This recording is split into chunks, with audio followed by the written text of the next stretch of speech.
Hello there, everybody. I'm meteorologist Connor Pregetzer here in the Q2 studios, and it was a wet one out there today, so we're going to talk a little bit about that rain. We had reports, multiple reports of 1 inch of rain in the downtown area as well as up in the heights. But if you were driving this morning, you saw well more than 1 inch of rain. In fact, up to 18 inches of rain in certain places. In those underpasses, there was cars stalled out. And we're talking a little bit about how that rainfall adds up from that 1 inch to backing up storm drains. There's a lot of numbers on this board. I understand that's intimidating. I've already crunched them. There's no math yet to be done, so I promise you, no math for you. Don't worry about it. We're just going to run through this, and we're going to get to a pretty staggering number at the end, which I hope you haven't been looking at yet, because we've ruined my math there. Okay, but so we got to start with how big is the area we're talking about. Now, the Billings area is 43.52 square miles, which is 112.72 square kilometers. Now, again, kilometers, I understand, probably doesn't mean anything to you, but math is done in metric units, so we're going to stick with that. The storm area was roughly half of the town. The west end didn't get quite as much. We had reports of 0.6 of an inch, so we're going to go with that 1 inch area being the downtown area and the heights. I divided that number by 2 to give us an area of 56.36 square kilometers. Now we're talking about water. As with any liquid, we want a volume. So volume is a length times a width times a height. Now we have an area, which is length times width, which is our 56.36 square kilometers. And the height is actually the depth of our rain value. So there's our 1 inch of rain. That's what we're dealing with. That's where that 1 inch comes back into the equation.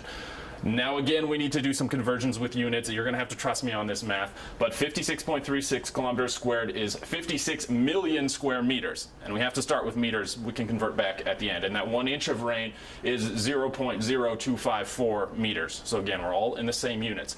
We've got that 56 million meters squared times that 0.0254 meters of rain. And that's going to give us a cubic meter or a volume measurement.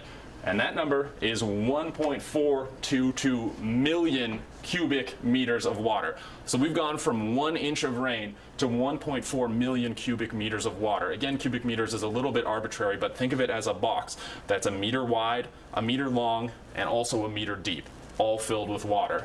Now, to take it back to a number that might mean a little bit more to most people, 1 cubic meter is 264 gallons. So in that imaginary box you've created in your head, you can fit 264 gallons of milk or orange juice or whatever you're thinking of. That's how much goes into 1 meter. So we're going to take our cubic meters, multiply by that factor of 264 to give us a number of 375.5 million gallons of water. So that 1 inch of rain is now sitting down, flowing into those storm drains, collecting in those low-lying areas as 375 million gallons of water.